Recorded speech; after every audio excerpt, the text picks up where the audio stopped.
In the chill of a gray December morning in Amelia County, Virginia, something unusual sat just outside the sliding glass doors of a small dollar store. She didn't bark, she didn't whine, she didn't chase after the rustle of shopping bags or the scent of fast food wrappers drifting in the air. She simply watched.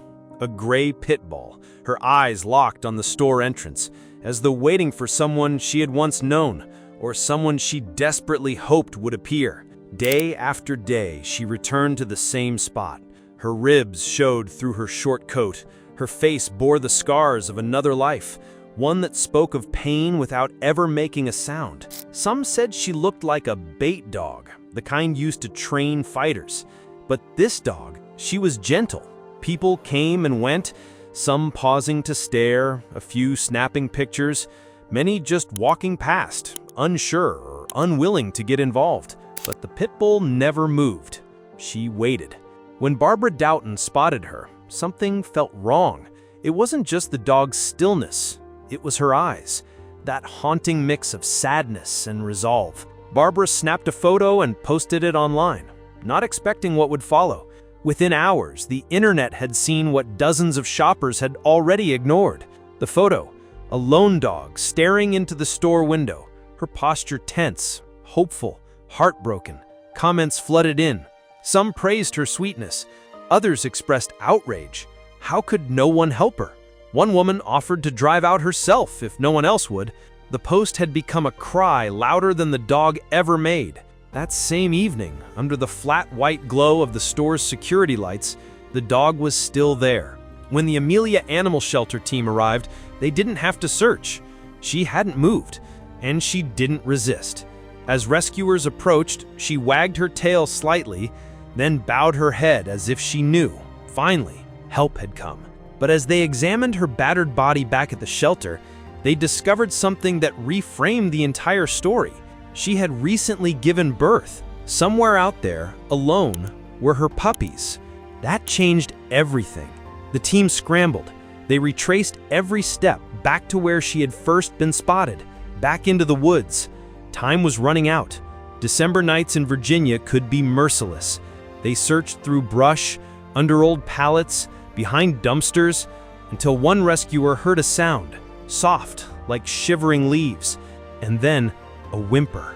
Tucked in a hollow beneath a crumbling shed were her puppies, cold, hungry, alive.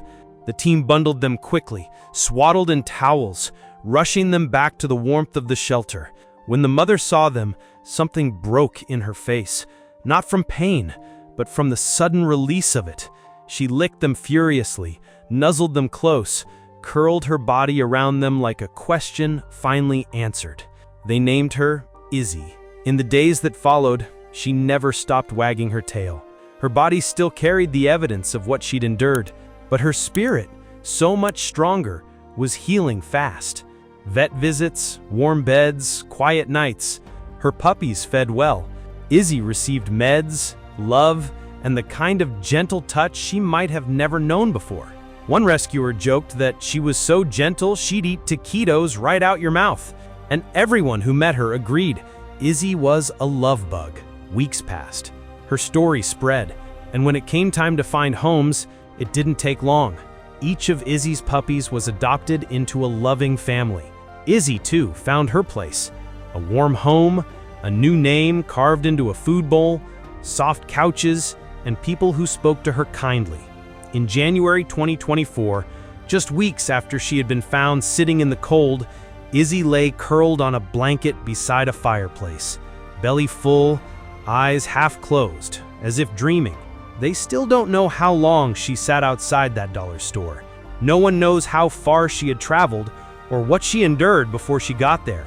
But she had waited, patiently, silently, not for food, not for herself, but for a chance that someone might see her and care enough to follow her gaze back to where her babies were crying in the dark. What would you have done if you saw her there? Would you have walked past?